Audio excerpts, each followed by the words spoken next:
தேவனுடைய வார்த்தையில் இருக்கிற காரியங்களை நாம் பார்க்கலாம். இன்றைக்கு நான் அதுக்கு வைத்திருக்கிற தலைப்பு, தேவன் தந்ததை என்ன செய்தோம், அல்லது தேவன் கொடுத்ததை எப்படி பயன்படுத்தி கொண்டு இருக்கிறோம். அதுதான் இன்றைக்கான தலைப்பு. தேவனை தேடுகிற மனிதர்களுடைய வாழ்க்கை சரித்திரத்தில் சில காரியம் படிக்கலாம். யாத்திராகமம் 2ஆம் அதிகாரம் 9வது வசனம். வேகமா யாத்திராகமம் 2ஆம் அதிகாரம் 9வது வசனம்.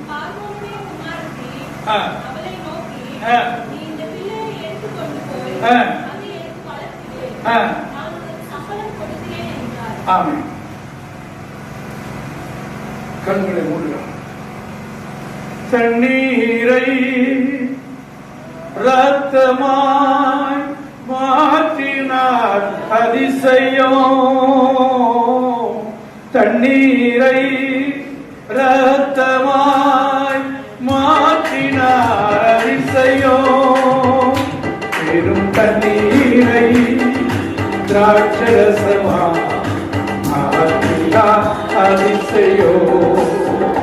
பெரும் தண்ணீரை திராட்சரசமாய் மாற்றினார் அதிசயம். அதிசயங்கள் செய்கிறவர் நம் அருகில் இருக்கிறார். அற்புதங்கள் செய்கிறவர் என்றும் நமக்குள் வசிக்கிறார். பிதாவே, உம்முடைய குமாரனாகிய இயேசு நாமத்தினாலே இந்த வருடத்தின் கடைசி உயிர் ஆராதனை உடைய பாதத்தில் உட்கார்ந்து உடைய பாதங்களை பிடித்துக் கொண்டு உடைய சமூகத்தை தேடும்படி ஓடி வந்திருக்கிறோம் சுவாமி. எங்களுக்கானவைகளை பேசும். இன்னும் நான் ஆண்டவருக்கு பிரியமாய் நடக்கிறவளா எப்படி இருக்க வேண்டும் என்பதை போதித்துக் கொடுங்கப்பா. இன்னும் நான் விரும்புகிறபடியே விசுவாச வாழ்க்கையிலும் நான் விரும்புகிறபடியே நடந்து கொண்டிருக்கிறேன். ஆண்டவருக்கு பின்னால் தான் நான் போய் கொண்டிருக்கிறேன். ஆண்டவரோடு கூட தான் நடந்து கொண்டிருக்கிறேன். நினைத்துக் கொண்டு நான் விரும்புகிறபடியே நடந்து கொண்டு விட்டேன். இந்த வருஷம் முழுவதும் ஆண்டவர் என்னை மன்னித்து மகன் இரக்கமுள்ள ஆண்டவர் இந்த தினத்தில் என்னை எச்சரித்து எனக்குள் உள்ள உணர்வுகளை உணர்த்தி மனசாட்சியை சூடுண்டாகும்படிக்கு ஆவியானவர் திரும்ப திருவுளம் பற்றட்டும். எங்களை ஆண்டவரை உந்தி எழுப்பட்டும். ஒரு எழுப்புதல் தீ எங்களை பற்றி கொள்ளட்டும் சுவாமி. மகத்துவமுள்ள கர்த்தருடைய கரத்தில் கொடுத்து ஜெபிக்கிறோம். துதிகன மகிமையெல்லாம் உமக்கு பெருகும் நாங்கள் சிறுகுகிறோம். அருமை இரட்சகர் இயேசுவின் மூலம் வேண்டிக் கொள்ளுகிறோம் பிதாவே. ஹல்லேலூயா, ஹல்லேலூயா. விசேஷமா நம்முடைய ஈவிக்காக ஜெபம் பண்ணுங்கள். எங்க போனாலும் கடினமா இருக்கிறது. அப்படியானால் இன்றைக்கு நாம் வேற ஒரு அந்த 3000 வாட்ஸ் ஜெனரேட்டர் நமக்கு பத்தல. நேற்று பார்த்தீங்கன்னா ஃபுல்லா கட் ஆயிடுச்சு. இது ரொம்ப அற்புதமா அமைஞ்சிருந்துச்சு நமக்கு ஒளிகள். ஆனா அது இந்த கரண்ட் இழுக்கிற சக்தி பத்தல, போதல. இதற்கு மேல ஒன்று வாங்க வேண்டும். அதை நான் விசாரிக்கும் பொழுது கிட்டத்தட்ட ஒன்று இருக்கிறது. ஆனால் அது கிட்டத்தட்ட 3 வருடங்கள் பயன்படுத்தி இருக்கிறார்கள். கிட்டத்தட்ட ஒரு 75 மணி நேரம் ஓடி இருக்கிறது. அதனால் வாட்ஸ்அப்பில் எனக்கு அனுப்பி வைத்தார்கள். 1,15,000 சொல்லுகிறார்கள். இது நம்ம எடுத்துக்கிட்டு அதுல பேலன்ஸை கழிச்சு கொடுக்குறோன்னு சொல்லி இருக்கிறாங்க. அவங்க அது வாங்கணும். ஏன்னா ஜனவரிக்கு நமக்கு அது 10மா 10 தெரியாது. சாம் நல்ல பணம் விரும்புகிறாரு. ஆனா நமக்கு அது கரண்ட் சக்திகள் போதாததுனாலே அதை வாங்க வேண்டும். அதற்கு உங்களுடைய ஒத்துழைப்புகள் இருக்குமானால் தான் வாங்க முடியும், வேற ஒன்றும் முடியாது. அல்லேலூயா. நான் அப்படி எதிர்பார்க்கிறேன். ஒருவேளை நாளை மறுநாளுக்குள் கிடைத்தால் போய்விடும் என்று சொல்லுகிறார். ஏற்கனவே நம்ம அவங்கள்ட்ட செட்டு வாங்கினால நம்மளுக்காக 2 நாள் சான்ஸ் கொடுத்துருக்கிறார். நீங்கள் விரும்பினால் அதை செய்யலாம். நீங்க நினைக்கிற விரும்புறேன் வாங்கிடுங்கன்னு சொல்றீங்க, அது கூட எனக்கு புரியுது. ஆனால் நெருங்கையை வேண்டிட்டு நாம் கொடுக்க மாட்டோம்.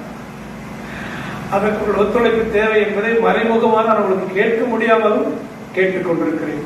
கர்த்தர் உங்களை ஆசீர்வதிப்பார். சரி, திருமண வார்த்தை வாசிக்கலாம். பார்வோனுடைய குமாரத்தி அவளை பார்வோனுடைய குமாரத்தி அவனை நோக்கி, எடுத்துக்கொண்டு போய் எனக்கு வளர்த்திடு, உனக்கு சம்பளம் கொடுக்கிறேன். இந்த கண்டிஷனை கொஞ்சம் விளக்கிட்டு நான் அதுக்கப்புறம் உங்களுக்கு அந்த வார்த்தைக்கு வரணும். இதுக்கு முன்னால இது மோசேயை குறிக்கிறது. மோசேயினுடைய ஹிஸ்டரி இங்குதான் ஆரம்பமாகிறது. மோசே பிறப்பதற்கு முன்பு எகிப்தில் இருக்கிற இஸ்ரவேல் மக்கள், எகிப்தில் எந்த ஊர்ல இருக்கிறாங்க இஸ்ரவேல் மக்கள்? கோசேன் நாட்டில் இருக்கிறார்கள். கோசேன் நாட்டில் யார் கையில் இருக்கிறார்கள்? பார்வோன் கையில் இருக்கிறார்கள். இவர்கள் எப்படி போனார்கள்? யோசேப்பினாலே அங்கே போனார்கள். யோசேப் அங்கே பிரதம மந்திரியாக இருந்த நாட்களிலே தன்னுடைய அண்ணன் தம்பிகளை தங்களுடைய முழு குடும்பத்தை கொண்டு போய் அவங்க சாப்பிடாத ஆகாரங்கள் சாப்பிடாததற்காக அவர்களை அங்கே எகிப்திலே கோசேன் நாட்டில் வைத்தார்கள். யோசேப்பு மரித்து போய்விடுகிறார். அதற்கு பிறகு வந்த பார்வோன் யோசேப்பை பற்றி அவனுக்கு தெரியல. ஆகினாலே அவன் இந்த ஜனங்களை கடுமையாய் வறுத்தெடுக்க ஆரம்பிக்கிறான், நெருக்குகிறான். செங்கல் அறுக்க நேற்று ஒரு 1000 கல் அறுத்தது போதாது, இன்னைக்கு 2000 கல்லாரு. நேற்று நான் சாப்பாடு கொடுத்தேன், இன்னைக்கு சாப்பாடு கொடுக்க முடியாது, நீயே சாப்பாடு சம்பாதித்துக்கொள். தூக்கம் இல்லை, பசி பத்தல, சாப்பாடு, குடிச வீடு, நல்ல துணி இல்ல, பிள்ளைகளை படிக்க வைக்க முடியல, அங்கராய் போற. இவங்க ஆண்டவர் நோக்கி முரடுறாங்க. இவங்க ஆண்டவர் மறந்துட்டாங்க. ஃபர்ஸ்ட் அதான் எங்களுக்கு இந்த நிலைமை.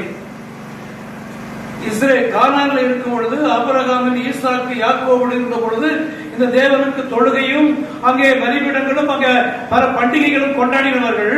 இன்றைக்கு இந்த கோசேன் நாட்டுக்கு வந்தவுடனே ஆண்டவர் முற்றிலுமாய் மறந்து விட்டார்கள். இன்னைக்கு நிறைய பேர் ஆண்டவர் மறந்ததுனால தான் வாழ்க்கை முழுவதும் துன்பத்தை அனுபவிக்க வேண்டி வருகிறது. அல்லேலூயா. வாழ்க்கையில் ஏன் துன்பம்? ஷார்ட்டா சொல்லலாம், ஆண்டவரை என்னுடைய வாழ்நாட்களில் மறந்தே போனேன், அவரை ஆராதிக்க மறந்து போனேன், அவர் சமுத்திரம் உட்கார்ந்து கொஞ்ச நேரம் ஜெபிக்க மறந்து போனேன், அவர் சமுத்திரம் உட்கார்ந்து அவரை பற்றி தியானிக்க மறந்து போனேன், எனக்காக ஏற்படுத்தப்பட்ட ஆராதனைகளை மறந்து போனேன், ஓய்வு நாட்களை மறந்து போனேன், மற்ற நாட்களை மறந்து போனேன். பிரச்சனையே இங்கதான் ஸ்டார்ட் ஆகும். இந்த பிரச்சனைக்கு ஆண்டவர் காரணம் அல்ல, நான் தான் காரணம். நான் ஆண்டவர் விட்டுட்டேன், அவர் நம்மளை விட்டுட்டேன், அவ்வளவுதான். பிரச்சனைகள் ஆரம்பிப்பதற்கு காரணமே ஆண்டவரை யார் ஒருவர் தேடாமல் விட்டு விடுகிறார்களோ அவர்கள் வாழ்க்கையில் ஆரம்பமாகும் பிரச்சனை. அது தேடாமல் இருக்க, இந்த பிரச்சனை தேவனை தேடாமல் இருக்க வேண்டும் என்பதுதான். இந்த பிரச்சனை வளர வளர முழுவதும் தேவனை தேட மாட்டாங்க. இந்த பிரச்சனையும் தேவனை தேடக்கூடாது என்பதற்காகவே நம்மை நெருக்கிக் கொண்டிருக்கிறது. ஆமென். இப்ப கடவுளை வந்ததுனால இப்ப ஒரு சிலருக்கு ஞாபகம் வருது, ஒருவேளை கடவுளை வந்ததுனால தான் பிரச்சனையா? கர்த்தரை நோக்கி முறையிட்டார் என்று போட்டிருக்காரு. அதுக்கு முதல் பகுதிகளை படிச்சீங்கன்னா, அந்த பகுதி அப்படியே படிச்சுட்டு வந்தீங்கன்னா, அவர்கள் கர்த்தரை நோக்கி முறையிட்டார்கள், கர்த்தர் ஒரு சத்தத்தை கேட்டான் அப்படின்னு போட்டிருக்கு. அல்லேலூயா. எந்த சூழ்நிலையும் இனிமேல் நான் மிகப்பெரிய பாவம் பண்ணிட்டேன், தப்பு பண்ணிட்டேன், இந்த வருஷம் எல்லாம் தேடாமல் போயிட்டேன், ஒருவேளை ஆண்டவர் சத்தத்தை கேட்பாரா கேட்க மாட்டாரா நினைக்காதீங்க, கட்டாயம் கேட்பார். 400 வருஷம் ஆண்டவருடைய பண்டிகைகளை மறந்து போன இந்த மக்களுடைய சத்தத்தை ஆண்டவர் கேட்டிருப்பது உண்மையானால், நம்ம ஒரு வருஷம் பரவாயில்ல, இடையில நாம் மறந்து இருக்கலாம், இன்றைக்கு நீங்கள் நோக்கி கூப்பிட ஆரம்பியுங்கள், கர்த்தர் ஒரு சத்தத்தை கேட்பார். நம்ம இன்னைக்கு வர்ற அதுதான் தேவை. இந்த சேர்ல என் பிள்ளை வந்து உட்காருமே, குடும்பத்தோடு வந்து உட்காருமே, என் பிள்ளை இன்னைக்கு ஏன் வரல? 16:9 4ஆம் புத்தகம் 16:9 தம்மை பற்றி உத்தம இருதயத்தோடு இருக்கிறவர்களுக்கு தேவன் தம்முடைய வல்லமை விளங்க பண்ணும்படி கர்த்தருடைய கண்கள் பூமி எங்கும் ஒரு ஆவி கொண்டிருக்கிறது. அல்லேலூயா. உலாவுது அவருடைய சத்தம். அவருடைய கண்கள் பார்க்குது, இங்கதானே என் பிள்ளை வரும், இந்த வீட்டில் தானே என் பிள்ளை குடியிருக்கும். எவ்வளவு அக்கறையுடைய ஆண்டவர் நம்மை தேடுகிறார். ஆமென். இந்த பைக்கில் தானே என் பிள்ளை போகும், இந்த போர் வீலர் தானே என்னுடைய பிள்ளை போகும். அல்லேலூயா, அல்லேலூயா. பாதுகாப்பு கொடுக்கிறதுக்கு அவருடைய கண்கள் முன்னையும் பின்னையும் வலதும் இடப்புறத்திலும் அவர் நம்மை பாதுகாத்துக் கொள்ளபடி தன்னுடைய தூதர்களுக்கு கட்டளை கொடுக்கிறார். அல்லேலூயா. என்ன ஆண்டவர் பாருங்க, அவர் தேடாது போனா அவர் விட்டுருவார். ஆனா இங்க விட்டதற்கான சம்பவம் 430 வருஷம் அடிமைகளா இருக்கிறாங்க. 400 வருஷம் கிட்ட தேடலை. யோசேப்பு இருந்த வரைக்கும் இந்த பண்டிகைகளை முறைப்படி ஆசாரித்தார்கள். யோசேப்புக்கு பிறகு கர்த்தரையோ அவருடைய பண்டிகைகளையோ தொழுகைகளையோ வழிபாடுகளையோ மறந்தே போனார்கள். ஆமென். பிரச்சனை வந்துருச்சு. பார்வோன் இருக்கிறான், சாப்பாடு இல்ல, துணி இல்ல, தரித்திரம், தோஷம், சாபம் வாழ்க்கையை பிடித்து அமுழ்த்தி கொண்டிருக்கு. நம்முடைய வாழ்க்கையில் அதுதாங்க. இஸ்ரவேலருக்கு வித்தியாசம், நமக்கு வித்தியாசம். 2 பேருக்கு ஒரே மாதிரி தான் ஆண்டவர். ஆமென். இன்றைக்கு எப்பொழுதும் ஒருவேளை நான் இந்த மற்ற நடக்கிற அத்தனை 4 இந்த இன்றைக்கோடு சேர்த்து 4 ஆராதனைகளும் சுத்திகரிப்பின் மாதிரியாகவே இருக்கும். அல்லேலூயா. தயவு செய்து ஆராதனை மிஸ் பண்ணக்கூடாது. சண்டே வர்றதை விட இந்த சுத்திகரிப்பு ஆராதனைக்கு வந்து கலந்து கொள்ளுங்க. தேங்க்யூ. பாத்தீங்கன்னா அங்கே மறந்து போனதுனாலே அங்கே நெருக்கமாகிறது, சாபம் வருகிறது, தோஷம் வருகிறது, தரித்திரம் வருகிறது, பசியும் பட்டினி வருகிறது, அழுகையும் கூக்கலும் வருகிறது. நம்முடைய வாழ்க்கையில் அழுகையும் கூக்கலும் எப்போ வரும்னா, தேவன் எதை வேண்டாம் என்று சொன்னால் அதை செய்யும். தேவன் எது விரும்பவில்லையோ அதை நாம் செய்வது. அழுகையும் கூக்கலும் வரும். இங்கே சொல்றாரு, இப்போ இவர்கள் கூப்பிடுகிறார்கள். கூப்பிட்ட உடனே தேவன் மனம் உருகிறார் பாருங்க. அடுத்த செகண்ட் அவருடைய கண்கள் என்ன, எப்போ என் பிள்ளை கூப்பிடும், இஷ்டம் போயிட்டே இருக்கேன் இல்லையா, இஷ்டமும் போயிட்டு இருக்கு, எப்பதான் என்ன கூப்பிடும் எதிர்பார்த்துட்டு இருக்கிறார். இவங்க கூப்பிடுறாங்க. ஆண்டவர் கேட்டாரு. அல்லேலூயா. கேட்டு அவனுக்கு மருவத்தில் கொடுக்க போறார். இப்போ இவங்கள எந்த பிள்ளையும் பார்வோனை எதிர்க்கத்தக்க திராணி இல்ல, பார்வோனை எதிர்த்து பேசுவதற்கு முடியல. அல்லேலூயா, அல்லேலூயா. கர்த்தர் மோசேயை தாயின் கருவில் உருவாக்க செய்கிறார். அல்லேலூயா, அல்லேலூயா. குழந்தை பிறந்துச்சு. பார்வோனுக்கு ஒரு நினைப்பு, ஆண் பிள்ளைகள்லாம் கொண்டுடுங்க. தேவ திட்டத்தை கொல்லுவதற்கு, தடை செய்வதற்கு சாத்தான் கண்ணும் கருத்துமா செயல்படுவார். புரிஞ்சு, உங்களை குறித்து, உங்கள் ஒவ்வொருவரை குறித்து, உங்கள் பிள்ளைகளை குறித்து, உங்கள் குடும்ப வாழ்க்கையை குறித்து சீர்குலைப்பதற்கு சாத்தான் கண்ணும் கருத்துமா செயல்படுவார். அவன் தேவனும் அதை விட அதிகமாக செயல்படுவான். அல்லேலூயா. தேவன் ஒருபடி அதிகமாக என்னை கொண்டு, தேவன் சொன்னவைகளை, நம்மை கொண்டு, தேவன் எனக்கு கொடுத்தவைகளை என் பிள்ளைகள் எப்படி காப்பாற்றி நடத்த போகிறார்கள் என்று தேவன் நமக்கு பலவித ஆலோசனைகளை, பாதுகாப்புகளை, மனுஷ கண்கள் தயவுகளை, பொருளாதாரத்தை கொடுத்து அவர் உதவி செய்கிறார். இன்னொரு சாத்தான் இதை சீர்குலைக்க செயல்பட்டுக் கொண்டிருக்கிறார்.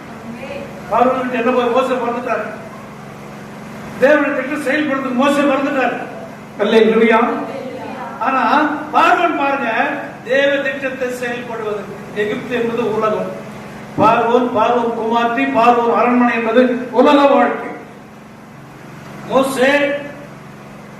மோசேனுடைய தாய் தகப்பன்மார் தேவ திட்டத்தை நிறைவேற்ற ஏழைகள். பார்வோன் ராஜா மிகப்பெரிய செல்வந்தன். அவங்க அரண்மனையில கிட்டத்தட்ட 50,000 பொன் வெள்ளி குவித்து வச்சிருந்தாங்க. யாருடைய அரண்மனையில? பார்வோனின் அரண்மனை. அந்த 50,000 டன், வேத ஆசிரியர் சொல்லுகிறார்கள், 50,000 டன் பொண்ணு குவிக்க வச்சு மறைச்சு வச்சிருந்தாங்கன்னா பார்வோன் அரண்மனையில. அப்படிப்பட்டவைகளை கூட மோசே வெறுத்து ஒதுக்கிறான் என்று எழுதப்பட்டிருக்கிறார். பார்வோனுடைய குமாரத்தி மகன் என்னப்படுவதை மோசே வெறுத்தான். எபிரேயர் 11ஆம் அதிகாரத்தில் இவ்வளவு அச்சு அடையாளம் எழுதப்பட்டிருக்கிறார். ஆமென். பணம் நமக்கு தேவை. பணம் இல்லாம உலகத்துல வாழ முடியும். ஆண்டவர் சொல்றாரு, பணத்தின் மீது ஆசை வைக்காது. ஆசைன்னா இன்னும் சேர்க்கணும். தவறு இல்லை, சேர்க்கிறது, வியாபாரம் பண்ணி சம்பாதிக்கிறது தவறு இல்லை. ஆனால் இது உனக்கு வேணும், நீ செலவு பண்ணிக்க, மிச்சரை கடவுளுக்கு கொஞ்சம் கொடு, ஏழை மக்களுக்கு கொஞ்சம் கொடு. இது உனக்கு அப்படியே இருக்கும். அந்த செல்வம் சேர்த்து வச்சுக்கிட்டே இருந்தேன்னா வியாதி வந்துகிட்டே இருக்கும். வியாதிக்கு கொண்டு போயிட்டு அங்கே கொடுத்து உன்னால் பணத்தினால் வியாதியை சுகமாக்கி கொள்ள முடியும். நான் அந்த இடத்துக்கு போல. இன்றைக்கு பாருங்கள், அவர் சொல்றாரு, பார்வோன் பிசாசுக்கு சமமானவன். பிசாசம் சொன்ன தேவ திட்டத்தை சீர்குலைத்த வேண்டும். ஆண் பிள்ளைகள் எல்லாம் கொன்று விடுங்கள், பெண் பிள்ளைகளை உயிரோடு வழி. அல்லேலூயா. சொல்ற தேவ திட்டத்தை கெடுத்து விட வேண்டும். சாத்தான் பார்வோன் உள்ளத்தில் பேசி, அவனுக்கு மந்திரிமார் உள்ளத்தில் பேசி, இது கரெக்டா இருக்கும், அவங்க பழுகி விடக்கூடாது, அவங்க பெரிய ஆளுகள் ஆயிடக்கூடாது, ஜனக்கூட்டம் அதிகமாச்சுன்னா அவங்க நம்மளெல்லாம் கொண்டுடுவாங்க, அவங்களோட ஆண் பிள்ளைகளை கொண்டுடுங்க. தேவன் பார்க்கிற நடப்பாக தேவன் திட்டத்தை கெடுப்பதற்கு இப்படி ஒரு சதியா? தேவன் சொன்னால் 3 மாசம் இந்த பிள்ளையை ஒழிச்சு வை. அந்த மருத்துவச்சிகள் வர்றாங்க, அந்த குழந்தைகளை பார்த்தா அந்த மருத்துவச்சிகளுக்கு ஒரு பெரிய சந்தோஷமா இருக்கு. ஆண் பிள்ளைகளை பார்த்தா அல்லேலூயா, அல்லேலூயா. ஒரு சிரிப்பும் கிடையாது. சரிங்க, நம்ம பல்லுகளை காட்டு பார்க்கலாம். வெத்தலை போட்டுருந்தாலும் பல்ல காட்ட மாட்டீங்க. சரி, சிரிக்கிறது சிரிக்காத ஒன்று பாத்தீங்கன்னா மருத்துவச்சிகள் அந்த பிள்ளைகளை பார்த்தா அழகழகா இருக்கலாம். எபிரே பெண் பிள்ளைகள் இல்லைன்னு சொல்லாமா? ஒரு பொய் சொல்லிடுறாங்க பார்வதி. ஆண் பிள்ளையான அங்கேயே கொண்டுடு, பெண் பிள்ளையான விட்டுடு. அப்ப ஆண் பிள்ளைகள் சிலது அப்படியே உயிரோடு இருக்குது. கேட்கறான் பார்வதி, அவனை கூப்பிட்டு 2 பேர் 2 வருஷம் கூப்பிட்டு கேட்க, ஏன் இந்த ஆண் பிள்ளை உயிரோடு சொல்றாங்க? எபிரே ஸ்திரீகள், பலமுள்ள ஸ்திரீகள், நாங்க போறதுக்குள்ள பிரசவம் ஆயிடுது. நான் அதனால ஒரு மறைச்சு வச்சுக்கிறாங்க, எனக்கு தெரியல. அதனால மருத்துவச்சிகளுக்கு தேவனுடைய கண்கள் தயை கிடைத்தது என்று எழுதியிருக்கு. பூவாள், அவள் பேர் பூவாள், இன்னொரு பேர் ஒரு பேர் சிப்பீராள், பூவாட்ஸ், அப்படி ஒரு 2 பேர். அந்த 2 பேருக்கு தேவனுடைய கண்கள் தயை கிடைக்கிறாங்க. அப்போ கடவுளுடைய அந்த பிள்ளையை காப்பாற்றுறதுக்கே தேவன் அவனுக்கு தயவுப்பட்டார். அப்போ ஆண்டவரே நம்ம காப்பாத்த, ஆண்டவரே நம்ம பாதுகாத்தனா, ஆண்டவர் ரட்சிப்பை பாதுகாத்தா, ஆண்டவர் கொடுத்த அபிஷேகத்தை பாதுகாத்தா, ஆண்டவர் கொடுத்த வரங்களை பாதுகாத்தால், பணத்தை பார்த்து ஓடாதிருங்கள். நான் ஓடக்கூடாது, சம்பாதிக்கூடாது, அதுக்கு நான் எதிரே கிடையாது. சம்பாதிக்க, நிறைய சம்பாதித்ததுதான் ஊழியம் பண்ண முடியும். நிறைய சர்ச்சுக்கு கொடுத்துக்கிறீங்க. அவன் சொல்லி நானா கொடுப்போம் சர்ச்சுக்கு, நீங்க எல்லாம் கொடுத்துட்டு போங்க. ஐயா, என் பாலியத்துக்கு தான் எடுத்துங்க. மருத்துவ கண்களுக்கு தயை கிடைக்க செய்யுது. ஆமா, பார்த்தாங்க அழகழகா இருக்குதான். அப்போ இந்த குழந்தையை மட்டும் 3 மாசம் அரைச்சு வைக்கிறாங்க. அல்லேலூயா. 3 மாசத்துக்கு மேல இந்த குழந்தை அழுகுது. பக்கத்து வீட்டுல எகிப்தில் இருக்க ஜனம் கேட்கிறாங்க, இன்னும் அந்த வீட்டுல குழந்தை சத்தம் கேட்குது. ஓடி வந்து பார்வனுக்கு கொடுத்துட்டாங்கன்னா எங்க அப்பா அம்மா பிளஸ் பிள்ளையும் பிளஸ். அல்லேலூயா. அப்போ ஒரு நாள் இதுக்கு மேல மறைச்சு வைக்க முடியாதுன்னு இவங்க ஒரு பொட்டி பண்ணி, அழகா பொட்டி பண்ணி, அந்த பொட்டிக்குள் தண்ணி ஊறக்கூடாதபடி சாந்துன்னு போட்டுக்குவாரு. சாந்து பூசி, அல்லேலூயா, அதை அந்த நதியில விட்டுட்டாங்க. நல்லா கவனிச்சு பாருங்க. நதியில் விட்டா எப்படியும் போய் செத்து போயிடும். சரி, 2 நாளைக்கு எக்ஸ்ட்ரா 2 நாளைக்கு தான் குழந்தை இருக்கு. 3 மாசம் குழந்தை எப்படி இருக்கும்? எக்ஸ்ட்ரா 2 நாளைக்கு தான். அல்லேலூயா. அப்ப கொண்டு போயிட்டு விடுறாங்க. கூடவே அவர் தங்கச்சி மிரியாம், மோசேயினுடைய அக்கா மிரியாம் கூடவே போறாங்க. இது எங்க போது பார்க்கலாம். இது சொல்லிட்டு உனக்கு சொன்னதான் அது குழிக்கான சொல்றேன். கூடவே போறாங்க. அங்க பார்த்தா திடீர்னு பார்வன் குமார் வந்து குளிக்கிறதுக்கு வராங்க. அல்லேலூயா. தேவன் பார்வன் குழந்தை அழிக்க திட்டம். தேவன் இந்த குழந்தை காப்பாத்தினாதான் இந்த ஜனங்களை இங்கிருந்து வெளியே கொண்டு போக முடியும். அல்லேலூயா, அல்லேலூயா. உன் ரட்சிப்பை நீ பாதுகாத்தால்தான், உன்னுடைய அபிஷேகத்தை நீ பாதுகாத்தால்தான் உனக்கு ஆண்டவர் கொடுத்த வரங்களை நீ பாதுகாத்தால்தான்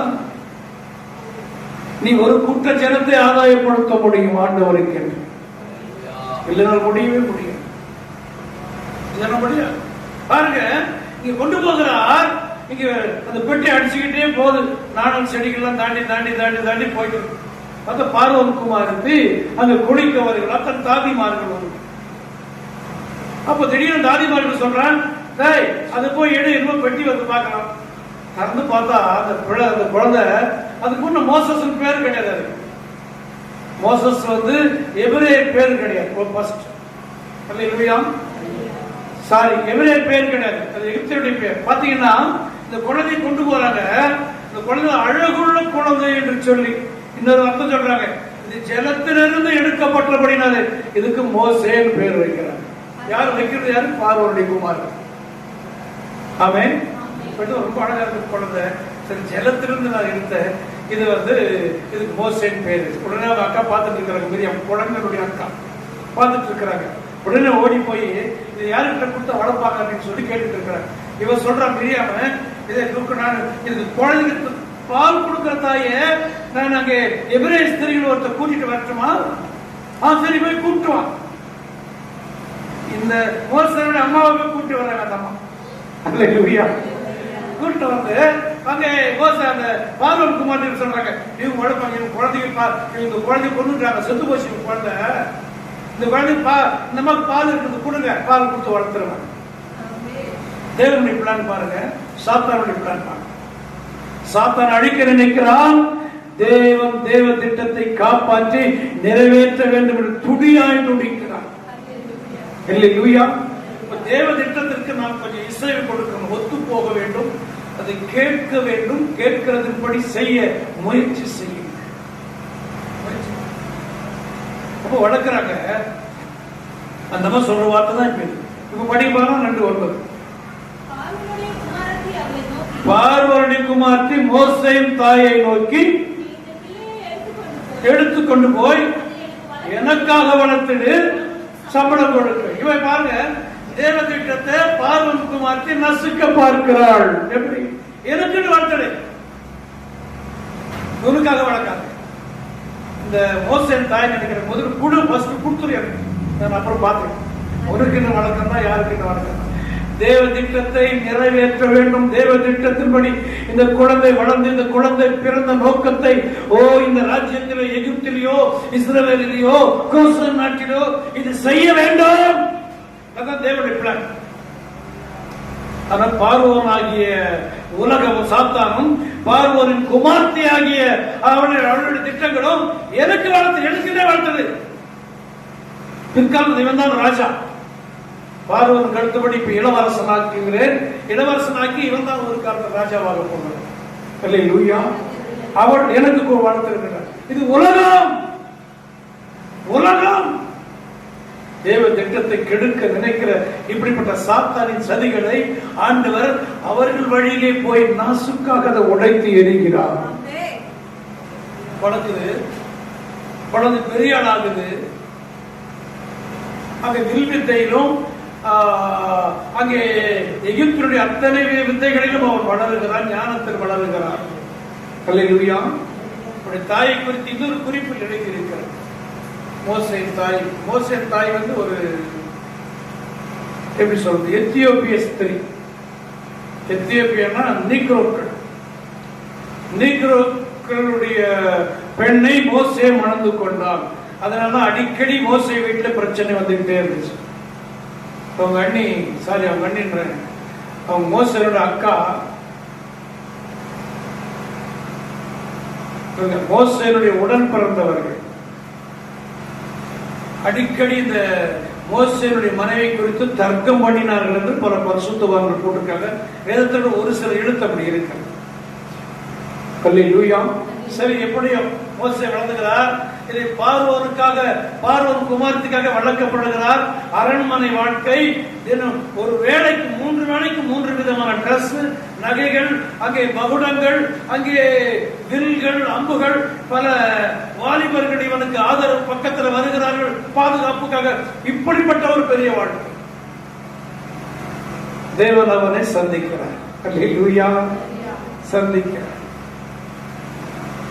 அப்போ அதை நிறுத்தி விட்டு வனாந்திரத்தில் இருக்கிற வனாந்திரத்தில் போகும்போது ஆண்டவர் அவரை சந்தித்து இவனுடைய 11ஆம் அதிகாரம் கொஞ்சம் வார்த்தை ஒரு லைன் மட்டும், ஏன்னா ஒரு புரியத்துக்காக அந்த காரியம்.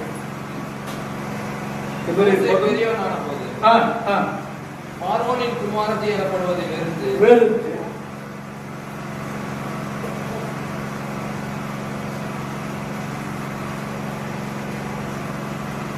விசுவாசத்தினாலே மோசே தான் பெரியவனான போது பார்வோனுடைய குமாரத்தி எனப்படுவதை வெறுத்து அனித்தியமான பாவ சந்தோஷங்களை அனுபவிப்பதை பார்க்கிறோம். தேவனுடைய ஜனங்களோடு துன்பத்தை அனுபவிப்பதையே தெரிந்து கொண்டு இனி வரும் பலர் மேல் நோக்கமாயிருந்து எகிப்தில் உள்ள பொக்கிஷங்களிலும் கிறிஸ்துவ நிமித்தம் வரும் நிந்தையை அதிக பாக்கியம் என்று எண்ணினார். இனி வரும் பலன், இனி என்ன பலன்? இப்படி ஆண்டவருக்காக, ஆண்டவர் ஜனங்களை மீட்பதற்காக எனக்கு என்ன பலன் வரும் என்று நினைக்கிறான். அதை மோசே வீட்டுல அங்க போட்டுருக்கு. என்ன எவ்வளவு இருக்குது? பார்வன் வீட்டுல எவ்வளவு இருக்கான்? அதிக பொக்கிஷம் என்று போட்டிருக்கிற படி பார்க்கலாம். அனித்தியமான பொக்கிஷங்களிலும் கிறிஸ்துவ நிமித்தம் வரும் நிந்தையை அதிக பாக்கியம் என்று அங்க போட்டிருக்கிறது.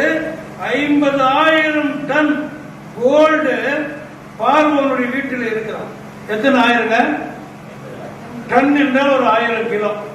இங்க 50,000 டன் இருக்கிறான் கோல்டு மட்டுமே. அவன் அவ்வளோவற்றையும் கிறிஸ்துவின் நிமித்தம் வருகிற பாடுகளை அனுபவிப்பது இந்த கோல்டை காட்டிலும், பார்வோனுடைய குமார்த்தி எண்ணப்படுவதை காட்டிலும், இளவரசன் எண்ணப்படுவதை காட்டிலும் தேவனுடைய ஜனங்களோட துன்பத்தை அனுபவிப்பதே நல்லது. எதை தெரிஞ்சுக்கிறார்? எது தேவ திட்டம்? தேவனுடைய ஜனங்களை மீட்டு ரட்சிக்க வேண்டும். தேவ திட்டம். அப்படியானால் இந்த பார்வோனின் அரண்மனையில இருந்து கொண்டால், அவன் வெள்ளியை பார்த்தால், அவன் புண்ணை பார்த்தால், இளவரசன் என்ற காரியத்தை பார்த்தால், பார்வோனுக்கு நான் பேரன், அவருடைய குமாரனுக்கு குமாரன் என்று குமார்த்திக்கு குமாரன் எனப்படுவதை நான் நினைத்தால் இனி வரும் பலன் மேல் எனக்கு நோக்கம் போயிடும். தேவனுடைய ஜனங்களோடு துன்பத்தை அனுபவிப்பது இத்தனை செல்வத்திற்கும் ஓ விசேஷமானது. தேவ திட்டத்தை எப்படி தெரிஞ்சுக்கலாம்? நீங்க அதே 1ஆம் அதிகாரம் 9ஆம் வசனத்தில் கொஞ்சம் வேகமா. அவன் தன் ஜனங்களை நோக்கி, இதோ இஸ்ரவேல் புத்திரராகிய ஜனங்கள் நம்மிலும் ஏராளமானவர்களும் பலத்தவர்களுமாய் இருக்கிறார்கள். அவர்கள் பெருகாதபடிக்கும் ஒரு யுத்தம் உண்டானால் அவர்களும் நம்முடைய பாதினரோடு கூடி நமக்கு விரோதமாக யுத்தம் பண்ணி தேசத்தை விட்டு புறப்பட்டு போகாதபடிக்கும் நாம் அவர்களை குறித்து ஒரு உபாயம் பண்ண வேண்டும் என்றார். பாருங்க, பார்வனுடைய பிளான் பாருங்க. அது எப்படியாவது உபாயம் தந்திரம் பண்ணணும், சூழ்ச்சி பண்ணணும். தேவ ஜனங்கள் பெருகிவிடக் கூடாது. சூழ்ச்சி பண்ணணுமா? அல்லேலூயா, அல்லேலூயா. இன்றைக்கு நமக்கு பக்தி பெருகிவிடக் கூடாது, வரங்கள் பெற்றுவிடக் கூடாது. இதை தடுப்பதற்கு தேவனுடைய பிள்ளைகள் ஐக்கியம் பெருகிவிடக் கூடாது, சபை ஆராதனைகளுக்கு போகிற பழக்க வழக்கங்கள் பெருகிவிடக் கூடாது என்று சாத்தான் நம்மை குறித்து பல உபாய தந்திரங்களை தேடிக்கொண்டிருக்காங்க. செய்கிறான். திடீர்னு பார்த்து என்ன தச்சுக்கு வரல, உடம்பு சரியில்லையா, திரும்ப திரும்ப அவிவிசுவாசமான வார்த்தைகளை எனக்கு சரியில்லைன்னு சொல்லவே சொல்லாது, தயவு கூர்ந்து சொல்லாது. அது தேவ திட்டத்தை உன்னை கொண்டு தேவ திட்டத்தை நிறைவேற்றாமல் தடுத்துவிடும். உடம்பு சரியில்லை என்ன பண்ணுவீங்க? என்ன பண்ணுவோம்? முன் பெட்ஷீட் போட்டு படுத்திருப்போம். சொல்லுங்க, படுத்திருக்குமா? பின்னாடி சொல்லுங்களா? உடம்பு சரியில்லை பெட்ஷீட் போட்டு படுத்துருக்குறோம். அப்படியா இருக்கிறோம்? டீ குடிச்சுக்கிறோம், பன்னு வாங்கி வந்து சாப்பிட வேணாம், பன்னு வாங்கி தொட்டு அவரை விட்டு என்ன வித்தை? இதுதான் உபாயம். உபாயம். ஆராதனைக்கு போகக்கூடாது இன்னைக்கு, அவ்வளவுதான். ஆமென். ஆமென் சொல்ல மாட்டீங்களே? ஆமென். அவர்கள் சாயங்காலம் பார்த்தாங்க, சாயங்காலம் கஞ்சி குடிக்க சொல்ற டாக்டர். என்ன உபாயம் இதெல்லாம்? என்ன உபாயம்?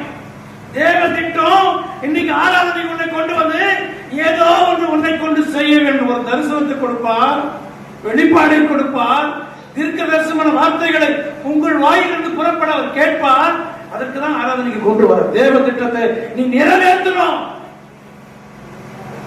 ஆனா இன்னைக்கு நம்ம சாக்கு போக்கு சொல்லிக்கொண்டு உபாய தந்திரங்களை பேசிக்கொண்டு கேரளத்துக்கு வாங்கினா ஒரு ஆள் ஊட்ட விட்டு வச்ச போனி ஐயா, என்னை உட்பட பனி ஐயா. கல்யாணத்துக்கு போகும்போது நல்ல மூக்கு முடித்து சுத்திக்கிற துணி எல்லாம் போறோம்ல, அப்படி கூட மாறல. தேவ திட்டம் அது. தேவனை ரட்சகரை சுவிசேஷம் அறிவிக்க வேண்டிய கேரளஸ். நம்ம கேரளஸ் எப்படி மாறி போச்சு பாருங்க. நம்ம தெரு தெருவாய் கிறிஸ்துவை பிரசங்கம் பண்ணுவோம். நம்ம கேரளஸ் அப்படிதான். ஜனங்கள் ஒத்து கொடுக்காதனாலே, தேவ திட்டத்தை நிறைவேற்றுவதற்கு உங்கள் ஒத்துழைப்பு இல்லாததுனாலே, ஜனங்கள் வராததுனாலே நான் வேற மாதிரி செய்யறோம். தவறான ஒரு தேவனுடைய திட்டத்தை இங்க நம்ம ஸ்பாயில் பண்ணிட்டு இருக்கோம். அல்லேலூயா. நீங்க பாருங்கள், ஜனங்கள் பெருகி விடக்கூடாதான் அவன் உபாய தந்திரம் பண்றான். பாருங்க, தேவ திட்டம் பெருகி 2ஆம் அதிகாரத்துல அதே 2ஆம் அதிகாரத்துல 23ஆம் வசனம் படிக்குமா? சீக்கிரம் சவுண்ட படிக்கணும். சில காலம் சென்ற பின் எகிப்தின் ராஜா மரித்தார். இஸ்ரவேல் புத்திரர் அடிமைத்தனத்தினால் தனித்து முறையிட்டுக் கொண்டிருந்தார்கள். அவர்கள் அடிமைத்தனத்திலிருந்து முறையிடும் சத்தம் தேவ சந்ததியில் எட்டினது. தேவன் அவர்கள் பெருமூச்சை கேட்டு ஆபிரகாமோடும் ஈசாக்கோடும் யாக்கோபோடும் செய்த உடன்படிக்கையை நினைவு கூர்ந்தார். தேவன் இஸ்ரவேல் புத்திரரை கண்ணோக்கினார், தேவன் அவர்களை நினைத்தருளினார். என்னைக்கு என் பிள்ளை என்னை நோக்கி கூப்பிடும் போது அவனை நினைக்கிறவன் அடிமைத்தனத்தில் அவனை விடுதலை ஆக்கணும். சாபத்திலிருந்து, தரித்திரத்திலிருந்து, கட்டுகளில் இருந்து, அவனை பார்வோன் கையிலிருந்து, எகிப்தின் கையிலிருந்து என் மகனை, என் பிள்ளைகளை நான் விடுதலையாக்க வேண்டும். தேவ திட்டமா இன்றைக்கு நம்ம எப்படிப்பட்ட திட்டத்திற்கு இந்த வருஷம் எல்லாம் கொடுத்திருக்கோம். இன்னைக்கு எப்படின்னு கேட்டாப்புல 52 வாரத்துல எத்தனை பேர் ஆன்லைன் மூலமா சேர்த்து பார்த்தீங்க? எத்தனை பேர் கை தூக்கணும்? இது தேவ திட்டத்துக்கு ஒப்பு கொடுக்கிற ஒரு வழியா, தேவ திட்டத்தின்படி நடந்து கொண்டிருக்குன்னு சொல்வதற்கு வழியா உங்களுக்கு 1000 உபாதியார்கள் தெரியலாம், 1000 பிரசங்கிமார்கள் இருக்கலாம், 1000 திருச்சபையின் கண் தோன்றும். ஓ உன்னை அதாவது யானையாக்குறேன், மலையாக்குறேன், மடுவாக்குறேன் வாங்கன்னு சொல்லி கூப்பிடுகிற போதகர்களும் இன்றைக்கு உங்களுக்கு காணப்படலாம். ஆனால் பவுல் வேதனைப்படுறாரு, உங்களை ஆவிக்குரியபடி பெற்றெடுத்த தகப்பன்மார் உங்களுக்கு இல்லையே. கஷ்டப்படுறாங்க. அல்லேலூயா. வேதனைப்படுகிறார் ஆண்டவர். உங்களை பெற்றெடுத்த தகப்பனுக்கு தான் உங்களை குறித்து பாரம் இருக்கும். அல்லேலூயா. 1000 பிரசங்கிமார்கள் உங்களுக்கு காண்பார்கள், பரவாயில்லை. ஆனா போதகரும் தகப்பனாக இருக்க வேண்டும். உங்கள் பாரத்தை சுமக்க தகப்பனாக இருக்க வேண்டும். உங்களை நிறுத்த தேவ சமூகத்தில் நிற்கிற தகப்பனாக இருக்க வேண்டும். அப்படிப்பட்டவர்கள் தான் உங்களுக்கு சரியான வழிகாட்டுகிற போது தாய் தகப்பனமாக இருக்க முடியும். அல்லேலூயா. தேவன் அவருடைய பெருமூச்சை கேட்டு அவர்களை நினைத்தருளினார். இந்த தகப்பன் தான், இந்த தேவன் தான் நம்ம நினைக்கிற தேவன். வேற எந்த தேவனும் உலகத்தில் நம்ம நினைக்கிறவர்கள் இல்லை. அல்லேலூயா. நம்ம நினைக்கிற ஒரு தாய் தகப்பனும் நம்முடைய பிரச்சனையை புரிந்து கொள்ளுகிற, நமக்கு உதவியாக இருக்கிற, நமக்காக உயிர் கொடுக்கிற ஒரே ஒரு தகப்பன் நம்முடைய ஆண்டவராக இயேசு மட்டும். வேற உலகத்தில் கிடையாது. அல்லேலூயா. இந்த ஆண்டவருக்கு நன்றி செலுத்துங்க. உம்மை போல யாரும் இல்ல இந்த உலகிலே, உம்மை தவிர திருப்பம் இல்ல என் வாழ்க்கையிலே. உம்மை போல இல்ல இந்த உலகிலே, உம்மை தவிர விருப்பம் இல்ல என் வாழ்விலே. ஏனப்பா நீரே என் அம்மாவும் நீரே,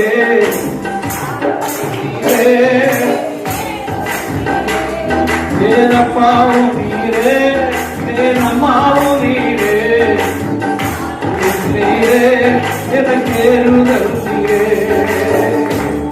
நான் ஓடி ஓடி தேடி பார்த்தேன், உள்மையன்பு எங்கோ இல்லை.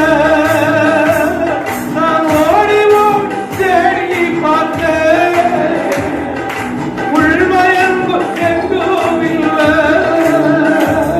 இந்த உலகத்தை நான் தொட்டு பார்த்தேன், உலகத்திலே ஒன்றும் இல்லை. இந்த உலகத்தை நான் தொட்டு பார்த்தேன், உலகத்திலே ஒன்றும் இல்லை. அம்மாவும் நீரே, அம்மாவும் நீரே, ஆறுதல் நீரே, தேடுதல் நீரே. அல்லேலூயா. என்னை நேசிக்கிற, எனக்கு உதவி செய்கிற, என் வேதனைக்கு எனக்கு உதவி செய்கிற, என்னை புரிந்து கொள்ளுகிற ஒரே ஒரு தகப்பன் என் பரம ஆண்டவராகிய இயேசு மட்டும். அதனால இத்தனை 400 வருஷங்களுக்கு பிறகு கூப்பிட்டா கூட அவர்களை தேவன் நினைத்து அருளினார். இன்றைக்கு கூப்பிடுங்கள், இந்த வருஷத்தின் கடைசி நாட்களில் ஆண்டவர் நோக்கி இரவெல்லாம் போய் கூப்பிடுங்கள். நான் உண்மை மறந்து போனேன், துரோகியாய் மாறி போனேன், தேவனுக்கு விருப்பமானவையிலே நான் பார்வோனின் குமாரன் அல்ல என்று சொல்வதில்லை நான் துணிவு கொள்ளவில்லை. உலகத்தோடு ஒட்டி வாழ்ந்து விட்டேன், உலக மக்களை நம்பி வாழ்ந்து விட்டேன். இல்லை, என்ன நினைக்கிற ஆண்டவரை தகப்பனை நோக்கி வாழப் போகிறேன் இந்த புதிய வருஷம். நீங்கள் வாசிங்க 1 பேதுரு, வேக வேகமாக 3ஆம் அதிகாரம் 9வது வசனம்.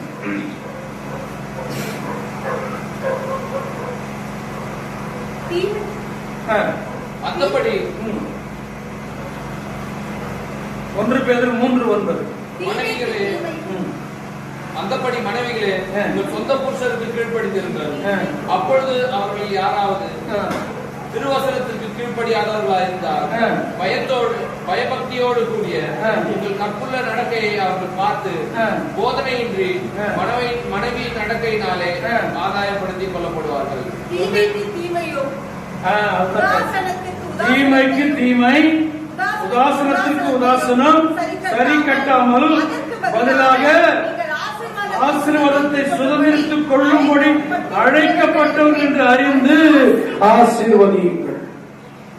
அல்லேலூயா. இங்கே மோசேயுடைய அம்மாவுக்கு நல்லா தெரியுது, எப்படி இவன் பார்வோன் குமாரத்தை சதி பண்றான், பார்வோன் சதி பண்றான், நல்லா புரியுது. மோசேக்கு நல்லா புரியுது, எகிப்துள்ள மக்கள் எபிரேயருக்கு விரோதமாக இருக்கிறார்கள் என்று. ஆனா உள்ளத்துல அது தெரிஞ்சு கூட இந்த ஜனங்களை ஆசீர்வதிக்கிற மாதிரியே நடந்து கொண்டான். ஜனங்களோடு இணைந்து கர்த்தரை மகிமைப்படுத்தினான். பார்வோன் நிக்கிறான், சொல்றான் பார்வோன், இந்த விஷயம் நான் தப்பு பண்ணிட்டு மன்னிச்சுது, இந்த வெட்டிக்கிடையெல்லாம் போகும்படி கர்த்தரை நோக்கி வேண்டிக்க, நான் அப்புறம் இனிமேல் கூட தொட மாட்டேன். அப்படியே மன்னித்தவங்களை ஆசீர்வதிக்க போங்க, வெட்டிக்கிடையில போகணும் ஜெபம் பண்ண. ஆசீர்வதிக்கப்பட்டவர்களை என்று அறிந்து, அதுக்குதான் நீங்க அழைக்கப்பட்டிருக்கிறீங்க. யார் ஆசீர்வதிக்கிறதுக்கு? நமக்கு எதிராக இருக்கிற தீமை செய்கிற, நம்ம தேவ திட்டங்களை நிறைவேற்றக்கூடாதபடிக்கு நமக்கு எதிராக செயல்பட்டுக் கொண்டிருக்கிற மக்கள் மத்தியில இருக்கிறோமே, அவர்களை நீங்கள் ஆசீர்வதிங்க. இதெல்லாம் தேவ திட்டத்தை நிறைவேற்ற முடியும். உடனே கொண்டுருவான். பார்வனை ஆசீர்வாதம் பண்ணு, அவன் தவணையெல்லாம் போகும்படி சொல்லு, அவன் நதி ரத்தமே மாறிடுச்சு, அது ரத்தம் இல்லாமல் பண்ணு பண்றான். நான் பண்ண மாட்டேன் மோசஸ் சொல்லி இருக்க முடியும். ஏன்னா அவன் கூட இணைஞ்சாதான் இந்த ஜனங்களை முதல்ல அவன் ஒரு உபாயம் பண்ணிட்டு இருக்கிறான், மோசே ஒரு உபாயம் பண்றான். அவன் கூட நடந்து போய் அவனுக்கு அற்புதம் பண்ணி, அவங்க நாட்டுக்கு அற்புதம் பண்ணி ஜனங்களை வெளியே கொண்டு போயிடும். அதான் தேவ திட்டம். அப்போ நீங்க ஆசீர்வதிக்கப்படுகிறதுக்காகவே அழைக்கப்பட்டு இருக்கிறீர்கள், சபிக்கிறதுக்காக இல்ல. யாரு நம்ம ஜெபம் பண்ணோம். ஒரு பாஸ்டர் வந்து சொன்னார், ஒரு அம்மா இப்படி ஜெபம் பண்ணிச்சாங்க சர்ச்சில். ஆண்டவரே, எனக்கு விரோதமாகவே பாஸ்டர் இருக்கிறார். பாஸ்டர் கொரோனா அவர் செத்து போன ஆண்டவர் ஜெபம் நினைச்சாங்க.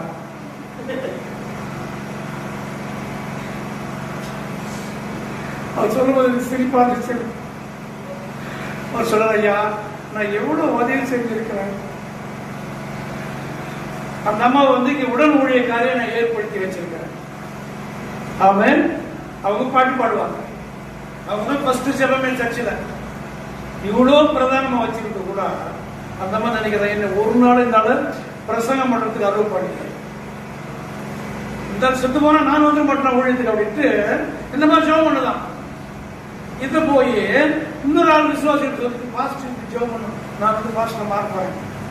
இந்த மாதிரி பாஸ்டர் சொல்லிட்டாங்க.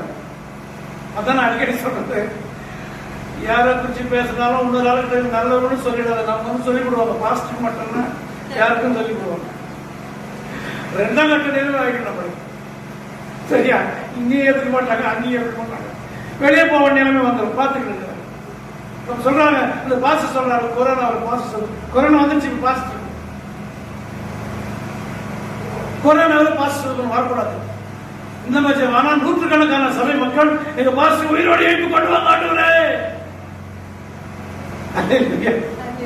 யார் ஜெபத்தை கேட்பாரு? இன்னொரு மற்றொரு ஊழியக்காரன் சுகத்தை ஆண்டவர் விரும்புகிறார். ஒரு அழுதார் அந்த வார்த்தை சொல்லிட்டு, எவ்வளவு ஹெல்ப் பண்ண இப்படி ஒரு ஜெபம் பண்ணாங்கன்னா. அப்புறம் கேட்டார நேரம் அந்த அம்மாவை ஒரு தனியை கூப்பிட்டு, அவங்க மனைவி பிள்ளைகள் இல்லாத நேரத்தில் கூப்பிட்டு, முதல்ல 2-3 வாரம் சர்ச்சைக்கு வரல, இந்த போய் பார்த்து கொண்டு வந்தாராம். அல்லேலூயா. பாருங்க, நீங்கள் எதுக்கு அழைக்கப்பட்டு முதல்ல தெரிஞ்சுக்கணும்னா, மற்றவர்களை ஆசீர்வதிக்குவதற்காகவே அழைக்கப்பட்டிருக்கோம், சபிக்கிறதுக்காக அல்ல. அப்படி என்று எண்ணி நீங்கள் ஆசீர்வதிங்க. மோசே 10 முறை பார்வோன் ஆசீர்வாதம் பண்ணாங்க. சரி, அதுக்கு ஒரு உதாரணம். சரி, வேகமா அடுத்த வசனம் பாருங்க. நீங்க படிச்சுக்கணும், தானியேல் 9ஆம் அதிகாரம் 1ஆம் வசனத்தில் வேகம் தானியேல் எப்படி தேவத்திடத்தை புரிஞ்சுக்கிறான்றதுக்காக நான் உங்களுக்கு ஒரு எடுத்துக்கேன். வேகம் தானியேல் 9ஆவது அதிகாரம் 1 வசனத்திலே சவுண்ட படிக்கணும். கல்தேயருடைய ராஜ்யத்தின் மேல் ராஜாவாக்கப்பட்ட மேதிய குலத்தானாகிய அகாஸ்வேருவின் புத்திரனான தரியு ராஜ்யம் பண்ணுகிற 1ஆம் வருஷத்திலே தானியேல் ஆகிய நான் எருசலேமின் பாழ்கடிப்புகள் நிறைவேறித்தீர 70 வருஷம் செல்லும் என்று கர்த்தர் எரேமியா தீர்க்கதரிசியோடு சொல்லிய வருஷங்களின் தொகையை புத்தகங்களால் அறிந்து கொண்டேன். நான் உபவாசம் பண்ணி ரட்டிலும் சாம்பலிலும் உட்கார்ந்து தேவனுடைய ஆண்டவரை ஜபத்தினாலும் விண்ணப்பங்களினாலும் தேட என் முகத்தை அவருக்கு நேராக்கி. போதும் போதும் போதும், இன்னும் நிறைய படிச்சுட்டே போறீங்க. நான் ஏன் தான் சொல்ல வரேன்னா, தேவன் குறித்தவைகளை அறிந்திருக்கிறவர்களே, தேவ திட்டத்தை தடுக்கும் சத்துருவின் சதி திட்டங்களை அறிந்தவர்களுக்கு மட்டும்தான் இந்த சாத்தான திட்டங்களை எதிர்த்து போராட முடியும். புரியலையா? தேவனுடைய திட்டங்களை சரியாய் அறிந்திருக்கிறவர்களால் மட்டும்தான் சாத்தானுடைய உபாய தந்திரங்களை சதி திட்டங்களை முறியடிக்க முடியும். அதற்கு என்ன பண்ணணும்? தானியேலை கொண்டு இந்த பெர்சிய நாட்டிலே இந்த நேபுகாத்நேசருடைய முன்னால அங்கே கல்தேய ராஜ்யத்துல ஒரு பெரிய விடுதலை கொண்டு வர வேண்டும் அப்படின்னு தானியேலுக்கு நல்லா தெரியும். அதுக்குதான் என்னை கொண்டு வந்ததுதான். இந்த தேசத்திற்கு தேவன் என்னை கொண்டு வந்த நோக்கமே, அல்லேலூயா, நான் தேவ திட்டத்தை நிறைவேற்ற வேண்டும் என்பதற்கு. இதுக்கு அவசரப்பட முடியாது, துணிஞ்சிட முடியாது. அதுக்காக ராஜாவை வெட்டுகிறவர்கள், ராஜா மந்திரிகளை வெட்டுகிறவர்கள் இவங்களோட சேர்ந்துக்க முடியாது. நான் தேவனோடு இணைந்தால்தான் தேவ திட்டத்தை எதிர்க்கிற எல்லா சதிகார மக்களை கூட நான் எதிர்த்து போராட முடியும். சாத்தான் திட்டத்தை முறியடிக்க வேண்டுமானால் தேவனோடு இணைந்து கொள்ள வேண்டும். இப்ப நான் உங்களுக்கு சின்ன ஒரு கேள்வி, உங்களை குறித்து தேவ நோக்கம் என்னவாய் இருக்கிறது சொல்ல முடியுமா? ஒவ்வொருவரை குறித்தும் தேவ நோக்கம் என்னவாய் இருக்கிறது? எதற்காக நாம் அழைக்கப்பட்டு இருக்கிறோம்? இந்த திருச்சபையில தேவன் ஏன் நட்டு வைத்திருக்கிறார்? இந்த ஊழியத்தில் ஏன் பொறுப்புகளை கொடுத்து வைத்திருக்கிறார்? ஏன் இந்த ஊழியத்தில் நாம் பங்குதாரர்களாக இருக்கிறோம்? எதற்காக? என்னைக்காவது நினைச்சிருக்கிறோம்? தானியேலுக்கு தெரியுது, இவன் நாடு வேற, இவனை சிறை கைதியாக முடிச்சு வச்சிருக்கிறாங்க, அங்க ஒரு பொறுப்பு கொடுக்கிறார்கள் அவனுக்கு. அந்த பொறுப்பை வைத்துதான் தேவ திட்டத்தை நான் இப்படிப்பட்ட சத்துருக்கள் மத்தியிலே நிறைவேற்றி வைக்க முடியும். எல்லா மந்திரிகளும் ராஜாவுக்கு இவனுடைய காரியத்தை சொல்றாங்க, நீ ஒருத்ததான் ஆண்டவருக்கு அவன் காரியத்தை சொல்றான். அதுக்கு என்ன பண்ணணும் சொல்றாரு 3ஆம் வசனத்துல, 70 வருஷம் 2ஆம் வசனத்துல, இந்த தேவனுடைய எருசலேமின் பால் படிப்பு நிறைவேற்ற 70 வருஷம் செல்லும் என்று கர்த்தர் எரேமியா தீர்க்கதரிசியோடு சொல்லிய வருஷங்களின் தொகையை புஸ்தகங்களால் அறிந்து கொண்டு. அப்படி நல்லா பைபிள் படிக்கிறாரு. எரேமியா எங்க இருக்கிறாரு, எங்க சொல்லிருக்காரு? பைபிள் சொல்லியிருக்காரு. இதெல்லாம் அவர் படிக்கிறார். படிச்சோம்னா இன்னும் 70 வருஷம் எருசலேமினுடைய நிலைகள் மாற வேண்டுமானால் 70 வருஷம் ஆகணுமா? அப்ப 70 வருஷம் ஆகுமே, ஒரு செத்து போயிடணும் அப்படின்னு நினைக்கிறேன். 70 வருஷம் ஆகிறதுக்கு முன்னாடி நான் அதுக்கு அடித்தளமாய் நான் ஏதாவது செய்ய வேண்டும். பாருங்க 3ஆம் வசனம், உபவாசம் பண்ணி சாம்பல் உட்கார்ந்து தேவனாகி ஆண்டவர் ஜெபத்தினாலும் விண்ணப்பங்களாலும் தேட என் முகத்தை அவருக்கு நேராக திருப்பினேன். 4ஆம் வசனம் படிச்சு பாருங்க, அற்புதமா இருக்கும். நோக்கி பண்ணி செய்து ஆண்டவரே கூர்ந்து உடனுக்கு உடன்படிக்கையையும் கிருபையையும் காக்கிற மகத்துவமும் அவர் வார்த்தை சொல்றார், உம்மில் அன்பு கூர்ந்து உம்முடைய கற்பனைகளை கை கொள்ளுகிறவர்களுக்கு உடன்படிக்கை நிறைவேற்றுகிறதற்கு கிருபையை செய்வதற்கு நீர் உண்மை உள்ளவராக இருக்கிறீர்களா? அப்படி நானும் நீர் தேவன் ஆபிரகாமோடு ஈசாக்கோடு உடன்படிக்கை பண்ணினதை எரேமியா மூலம் சொன்னதை நான் அறிந்து கொண்டேன். நான் அந்த திட்டத்திற்கு ஏதாவது செய்ய வேண்டும். நான் ஜெபம் பண்ண வேண்டும், பாவ அறிக்கை செய்ய வேண்டும், கர்த்தரை நோக்கி அவர் முகத்துக்கு நேராய் அவரை பார்க்க வேண்டும். நான் போய் ராஜாவோடு பேச முடியாது, நீங்க தான் பேச முடியும். தேவ திட்டம் நிறைவேறனா நான் அந்த மந்திரி பார்க்கலாம், இந்த ராஜா ஒன்றும் கிடையாது. தேவனை நோக்கி பாருங்க. தேவ திட்டம் அறிந்தவன் அதை செயல்படுவதற்கு 70 வருஷம் ஆகும் விட்டுல. ஏதோ நான் இருக்கிறதுக்கு சொகுசா இருக்கிற உத்தியோகம் கொடுத்திருக்கிறார் அந்த ராஜா நேபுகாத் மன்னர், ஒரு உத்தியோகம் கொடுத்திருக்கிறார், சம்பளம் கிடைக்குது, நான் எப்படி ஜாலியா வாழ்ந்துட்டு போனோம். அப்படி இல்லை. எருசலேமின் திட்டம் 70 வருஷங்கள் கழிச்சு நிறைவேற போகுது. அது நிறைவேறதுக்கு இந்த ராஜாவினுடைய கஜானா இருக்கிற அந்த நினைப்பு புஸ்தகங்களிலே தானியேல் என்று ஒருவன் இருந்தான். அவன் இப்படி ஜெபம் பண்ணி அழுதான். எருசலேமின் திட்டங்கள் நிறைவேறுவதற்கு இவன் ராஜாவினிடத்தில் பரிந்து பேசி இருக்கிறான், சொல்ல வேண்டும்.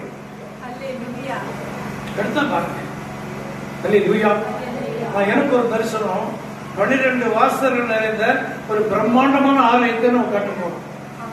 நான் கட்ட பிள்ளைகள் காலத்தில் கட்டப்படணும். அவன் ஆனா அதுக்காக நம்ம அடித்தரம் போட்டு ஜெபம் பண்ணணும். ஏக்கர் கணக்காக இடம் வேணும். பைபிள் காலேஜுக்கு நடக்கணும். அங்கே பல அனாதை மக்களை கொண்டு வந்து வைத்து அவர்களை போஷிக்கணும், அவங்களை காப்பாற்றணும். பெரிய திருச்சபை அங்க இருக்கணும். ஏழை பிள்ளைகளை நடத்தணும். ஃபர்ஸ்ட் எய்டு மருத்துவமனை இருக்கணும். இதெல்லாம் என்னுடைய மண்டையில் இருக்கிறது. இது எனக்கு திட்டம் தேவன் கொடுத்திருக்கிறார். ஆனா இன்னைக்கே நிறைவேறும் இல்லை தெரியாது. நிறைவேறலாம் பரவாயில்ல, நிறைவேற அடுத்த பிள்ளைகள் நாட்கள் இது நிறைவேறும். இந்த ஊழியத்தின் மூலமாய் கிறிஸ்துவின் சரீரமான சபை மூலியமா இந்த திட்டங்கள் நிறைவேறும் நாட்கள் வரும். அதற்கு நான் என்ன செய்தேன்? இது ஒரு ஹிஸ்டரி. அல்லேலூயா. நான் உபவாசம் பண்ணி ஜெபம் பண்ணி அழுது புலம்பி ஜெபத்தை அடித்தளமாக வைக்கிறேன். இது ரெக்கார்ட். இன்னைக்கு தேவனுக்கு உங்களை தேவன் தெரிந்து கொண்டது எதற்காக இந்த சபையை நட்டு வச்சிருக்கிறார். உங்கள் பின் சந்ததியார் உங்களை பற்றி பேச வேண்டும். மதிப்புக்குரிய பிஷப் ஜேம்ஸ் சந்தோஷம் இருந்தார். 1971 இயேசுவை ஏற்றுக்கொண்டு எங்கள் கிராமத்திற்கு வந்தார். ஒரு இயேசுவை அங்க அறிவித்தார். முதல் நான் அவரை ஏற்றுக்கொண்டேன். 3 பேர் முதல் ஆண்டவரை ஏற்றுக்கொண்டது அவருடைய ஊழியத்தின் மூலமாக. நானு, பிஷப் ஜான்ராஜ், இன்னொருத்தர் கல்யாண சுந்தரம் ஒருத்தர் இருந்தார். அவர் பேர் சண்முகம். பிஷப் ஜான்ராஜ் பேர் சண்முகம். அவர் கல்யாண சொந்தம். நான் முனுசாமி. அல்லேலூயா. பழைய சரித்திரத்தில் வந்தது. அப்படி பார்த்தீங்கன்னா இயேசுவை ஏற்றுட்டோம். இவர் போய் ஒரு பள்ளிக்கூடம், ஒரு சின்ன பள்ளிக்கூடம், PUP பள்ளிக்கூடம், பஞ்சாயத்து யூனியன் பள்ளி அப்படின்னு சொல்றாங்க. அந்த பள்ளிக்கூடத்தில் வச்சு உங்களுக்கு இயேசுநாதரை காட்டுறாங்கன்னு கூப்பிட்டு போனாங்க. அங்க முழங்கால் எப்படி காட்ட போற பார்க்கலாம். நாங்களும் போறோம். போன உடனே முழங்கால் பார்த்து கத்துறாரு ஆவிந்தாங்க. ஒரே ஓட்டம். நான் முதல் ஆள் வெளியே ஓடி வந்தேன். கதவு தரது அம்மா இயேசுநாதரை காட்டணும் இப்படி எல்லாம் பண்ணிட்டு நான் ஓடி திரும்பி தேடி வந்தேன். ஒரு முறை 2 முறை அல்ல, ஒரு 100கணக்கான முறை அவர் எங்களை தேடி வந்தார். அல்லேலூயா. தேடி வந்தது இயேசுவை, அவருக்கு தேவன் போட்ட திட்டத்தை நிறைவேற்றுவதற்கு இந்த மக்கள் நமக்கு தேவை. போராடினார். அவர் ஜெபமும் உபவாசமும். இப்போ பார்த்தா மலையில் தான் உட்காந்துருந்தார். மலையும் கையும் தான் அவருடைய ஊழியம். அல்லேலூயா. நடந்தது. ஜெபம் பண்ணினார், அழுதார், புலம்பினார். பாவ கத்துகளின் தோஷங்கள் இருந்த எங்கள் முழு கிராமத்தை மீட்கும்படி அவருடைய ஜெபம் என்ற பிரயோஜன தேவ சமுத்திரம் போய் எட்டினது. அப்படியே மாற்றி போட்டார் இன்றைக்கு தமிழ் பிள்ளைகள் வாழ்க்கை. தேவ திட்டம் நிறைவேறுக்கு ஒரு மனுஷனுடைய முழங்கால். இன்றைக்கு தேவ திட்டம் நிறைவேற சாத்தான திட்டத்தை கெடுக்க இவர்களை கொன்று விட வேண்டும். பக்கத்து ஊர்ல ஒரு தென்னந்தோப்புல ஒரு அம்மா தெய்வம் ஆடும். பிள்ளைகளாக பிள்ளை வர கொடுக்கும். நானும் அவரும் பக்கத்து ஊருக்கு போயிட்டு இருக்கோம். நடந்து பெரிய கூட்டம், அன்னைக்கு பெரிய கூட்டம். செவ்வாய்க்கிழமை ஆடிட்டு செவ்வாய்க்கிழமை ஆடுது. நிறைய பேர் அங்கே பிள்ளை வர கேட்டு வந்திருக்கிறாங்க. நமக்கு முழுவதும் அப்படியே துணியா இருக்காது. அம்மா உடம்பு அப்படியே ஃபுல்லா ஜடை முடியும். அவங்க ஆடிக்கிட்டு இருக்கிறாங்க. இவர் அங்க போறாரு. ஆனா அங்க வேணா நான் போறாரு. சும்மா போய் பார்க்கலாம் தம்பின்னு கூப்பிட்டு வேப்பலையை குறிச்சி அப்படின்னு தீக்குது. அப்படி பண்ணுது. அப்புறம் இயேசு நாமத்தினால கையை நீட்டான். அப்படியே விழுந்து போச்சு. அவன் அப்படியே விழுந்துருச்சு. அவங்க வீட்டுக்காரனும் அங்க இருக்கிற ஆளுகளும் அவங்க வீட்டுக்காரர் குச்சாங்க. அவரும் அவருடைய மற்ற ஆட்களும் ஓடி வர்றாங்க. ஒரு வேலை நான் அவருக்கு முன்னாடி ஓடி வந்து சேர்ந்துட்டேன். ஊர்ல ஓடி வச்சிருந்தாங்க. அவர் தட்டு அச்சுமையா தான் அவரை ஊர் வரைக்கும் எங்கிட்ட ஒரு 2.5 கிலோமீட்டர் வரும். எங்க ஊருக்கு ரோடு அடிச்சுனே வர்றாங்க. அப்புறம் அந்த அம்மா மூச்சை தெளிந்து எழுந்து கொண்டு அமாவாசை என் பிள்ளை வீரராகவன் வெள்ளிக்கிழமை செத்து போயிடுவான் அப்படின்னு அந்த அம்மா தீர்த்து சொல்றாங்க. அல்லேலூயா. தேவ திட்டத்தை இவன் மூலமா நிறைவேற்றி விடக்கூடாது என்று சாத்தான் அந்த ஜனங்களை ஏவி இவரை கொன்று விடும்படிக்கு தீர்மானித்து விட்டார். இவர் போய் மலையில பழையபடி உட்காந்துட்டார். ஜனங்கள்லாம் போய் உட்காந்து ஒரு சிலர் தான் போகிறது. அப்ப நிறைய பெரிய டாக்டர் நிறைய கூட்டம் போய் உட்காந்து அழுகுறோம். கூட கூடி அழுகுறோம். வெள்ளிக்கிழமை வரை நாங்கள் இறங்கி கூட வந்துடும். அவர் வர மாட்டார். அவர் அழுகுற கூட சேர்ந்து அழுகிறோம். அவர் மட்டுமே அழுதாரு. நாங்களும் அழுதோம். வெள்ளிக்கிழமை ஆச்சு. இன்னைக்கு உயிர் கொடுப்பது நினைச்சு ஊர் ஜனங்களும் ஒரே சந்தோஷமா பரவாயில்ல வீரராக உயிர் போயிட்டு போகுது. அல்ல இல்லையே சொல்லாமா? வெள்ளிக்கிழமை ஆச்சு, பல வெள்ளிக்கிழமை ஆச்சு, பல வருஷம் ஆச்சு. ஆண்டவர் உயிரோடு வச்சிருந்தார். பெரிய ஊழியத்தை ஸ்தாபித்தார். சமாதான பிரபு ஊழியம் மிகப்பெரிய அளவில் சுமார் 400 சபைகளுக்கு மேலா இன்றைக்கு இந்திய தேசத்தில் இருக்கிறது. ஆண்டவருக்கு நன்றி சொல்றேன். தேவ திட்டத்தை நிறைவேற்றணும் தேவை. அதுக்கு சாத்தானுடைய ஆட்களை அவன் பண்ணுகிற உபாய தந்திரங்களை எதிர்த்து போராட வேண்டியதா இருக்கிறது. பல நேரங்கள் குடும்ப வாழ்க்கையிலும் அப்படி. குடும்பங்கள் நம்ம யாரும் ஏற்றுப்பாங்க நம்ம சொல்லக்கூடாது. பிரச்சனைகள் வரும். தேவையில்லாததுக்கெல்லாம் வரும். பெருசுக்கெல்லாம் வராது. இதுக்கு முன்ன பெரிய பெரிய தப்பு பண்ணிருப்போம். அப்போ வந்து இருக்காது. சின்னது 1 மணி நேரம் லேட்டா வரும். அது பிரச்சனை வரும். உப்பு இருக்காது, பிரச்சனை வரும். தேவ திட்டம் இவள் மூலமாய் நிறைவேற்ற வேண்டும் என்று உனக்கு அபிஷேகத்தை கொடுத்து ரட்சிப்பை கொடுத்து தேவ திட்டங்களை போதித்துக் கொண்டு இருக்கிறார் அவர். ஆனால் திட்டம் மூலமா நிறைவேறக்கூடாது. சாத்தானுடைய சதிகள் பல வேளைகள் நடக்க. சில நேரத்தில் உயிரை கொண்டுடுவாங்க. சில நேரத்தில் விசுவாசத்தை விட்டு எடுத்துருவாங்க. வெளியே பணம் சர்ச்சைக்கு போறோம். புரிந்து கொள்ளும். நான் ஆண்டவருக்கு நன்றி செலுத்துகிறேன். அதற்கு முன்னாடி ஜெபம் உபவாசம் பண்ணி பாவ அறிக்கை செய்து பரலோகத்தின் தேவனை நோக்கி அவர் முகத்துக்கு முன்பதாக உட்கார்ந்து அழுதுட்டு இருக்கிறார். என்னைக்கு இங்க எருசலேமுடைய பாழ்கெடுப்பு தீரும், ராஜா அதுக்கு என்ன செய்வார்? அவனால சில நடக்குது பாருங்க. அது பின் சந்ததி தானியேலுக்கு பின்னாடி மக்களை அவருக்கு இப்ப வர பார்வோனுக்கு தறி அந்த மக்கள் அந்த நேபுகாத்நேசருக்கு பின்னாடி வர ராஜாக்கள் தேவனுடைய ஆலயத்தை எருசலேமை கட்டுவதற்கு அந்த கஜானாவிலிருந்து பணத்தை கொடுத்து அனுப்புறாங்க. திட்டம் நிறைவேறா? யாருக்கு அடித்தரம்? நீங்கள் தேவ திட்டத்தை நிறைவேற்றுவதற்கு நீங்கள் என்ன செய்ய விரும்பிக் கொண்டிருக்கிறீர்கள்? நீங்கள் விரும்பியும் செய்ய முடியவில்லை என்றால் தேவ சமூகத்தில் பாவ அறிக்கை செய்து அழுங்கள். உங்கள் மூலமா தேவ திட்டம் நிறைவேறும். பல காரியங்கள் சமயம் நமக்கு இல்லை. ஆண்டவருக்கு நன்றி செலுத்துகிறேன். லூக்கா சுவிசேஷம் கடைசி சொல்லி முடிச்சு 1ஆம் அதிகாரம் 71, 76. லூக்கா சுவிசேஷம் 1ஆம் அதிகாரம். உங்கள் சத்துருக்களின் கைகளில் நின்று நீங்கள் விடுதலையாக்கப்பட்டு உயிரோடு இருக்கும் நாளெல்லாம் பயமில்லாமல் எனக்கு முன்பாக பரிசுத்தத்தோடும் நீதியோடும் எனக்கு ஊழியம் செய்ய கட்டளையிடுவேன் என்று தமது ஜனத்தை சந்தித்து மீட்டுக் கொண்டு நம்முடைய சத்துருக்களில் நின்றும் நம்மை பகைக்கிற யாவருடைய கையில் நின்றும் நம்மை ரட்சிக்கும்படிக்கும் நம்முடைய தாசனாகிய தாவீதின் வம்சத்திலே நமக்கு ரட்சணிய கும்பை ஏற்படுத்தினார். ஒரு புறம் இஸ்ரவேல் ஜனங்களை அழிக்க வேண்டும். பார்வோன் குமார்த்தி மோசேயர் வரும்போது எனக்குன்னு வளர்த்து வேற யாருக்குன்னு வளர்க்காத. மோசேயருடைய அம்மா என்ன பண்றாங்கன்னா, நீ எபிரேயருடைய பிள்ளை, நீ பார்வோன் குமாரன் அல்ல, எபிரேயருடைய பிள்ளை. அல்லேலூயா. பால் கொடுக்கும் பொழுதெல்லாம், சோறு ஊட்டும் பொழுதெல்லாம் நீ எபிரேயருடைய பிள்ளை. தேவனுக்காக நீ கொடுக்கப்பட்டாய் எங்க கையில.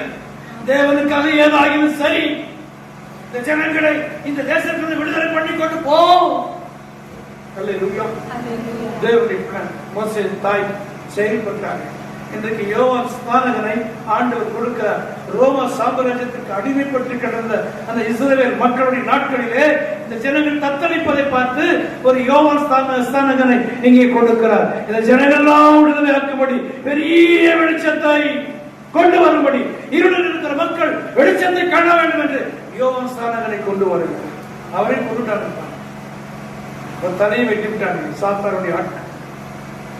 உங்கள் விசுவாசத்தை அழிக்க, உங்கள் விசுவாசத்திற்கு விரோதமாய் போராடி கொண்டிருக்கிற சத்துருவின் திட்டங்களை நீங்கள் புரிந்து கொள்ளவில்லை என்றால், தேவனுடைய திட்டங்கள் முதலாவது புரிய வேண்டும். தேவனுடைய திட்டங்களை புரிந்து கொண்டு அது செயல்படுவதற்கு சாத்தானின் திட்டம் புரியணும். இங்க வலிக்கு வேலை செய்யலாம், இங்க தடை பண்றாங்க, இங்க நம்ம குறித்து தப்பா பேசுறாங்க, இந்த இடத்துக்கு போகக்கூடாது, அந்த இதெல்லாம் புரிஞ்சுக்கணும். புரிந்தால் தேவன் எனக்காக வளர்த்திடு, எனக்காக வளர்த்து சொன்ன பார்வோன் குமாரனுடைய எண்ணத்தை மாற்றி இவன் தேவனுடையவன், தேவனுக்காக எபிரேய பிள்ளை இது இஸ்ரவேலின் பிள்ளை சொல்லி சொல்லி வளர்த்த தாயினுடைய அந்த அந்த கவனம் அந்த பிள்ளை அப்படியே மனதில் நின்று போனது. அது வளர்ந்தது, மிகப்பெரிய ரட்சிப்பை அது கொண்டு வந்தது. இன்னைக்கு நம்ம வளர்ந்து இத்தனை ஆண்டு இந்த போதகங்களில் வளர்ந்து கொண்டிருக்கிறோம். நாம் ஏதாவது இந்த திருச்சபை வளர்ச்சிக்காக செய்திருக்கிறோமா? இந்த ஊழிய வளர்ச்சிக்காக ஏதாவது செய்திருக்கிறோமா? நினைவுங்கள் ப்ளீஸ். ஜெபியுங்கள், கொடுங்கள், உதாரணத்துவமாய் அங்கே அறிக்கையிட்டு ஜெபம் பண்ணுங்கள், கூட்டம் கூட்டமாய் வாருங்கள். உங்களுக்கு தெரிந்தவர்களை தேவனுடைய ராஜ்யத்தில் அங்கத்தினர்களாய் இணையுங்கள். இஸ்ரவேல் மக்களோடு ஐக்கியம் கொள்ளும்படி மோசே செய்தார், ஸ்நானகர் யோவான் செய்தார், இயேசு செய்தார். யோவானை கொன்று விட்டார்கள், இயேசுவை செய்தார்கள். இயேசுவை கொன்று விட்டார்கள். அப்போஸ்தலர் செய்தார்கள், சீசர்கள் செய்தார்கள். இன்னைக்கு நம்ம கையில வேலையை முடிச்சு போயிருக்காங்க. இயேசுவானவர், சீசர்கள், அப்போஸ்தலர் சேர்ந்து இன்னைக்கு நம்ம கையில இந்த ஊழியத்தை கொடுத்துட்டு போயிருக்காங்க. தேவ திட்டம் நிறைவேற வேண்டும். இந்த சென்னை பட்டணத்திலே, தமிழ்நாட்டிலே, இந்தியாவிலே நம்மை கொண்டு தேவ திட்டம் நிறைவேற வேண்டும். இந்த வருஷம் அப்படிப்பட்ட ஆயத்தப்படுத்திக் கொள்ளுங்கள்.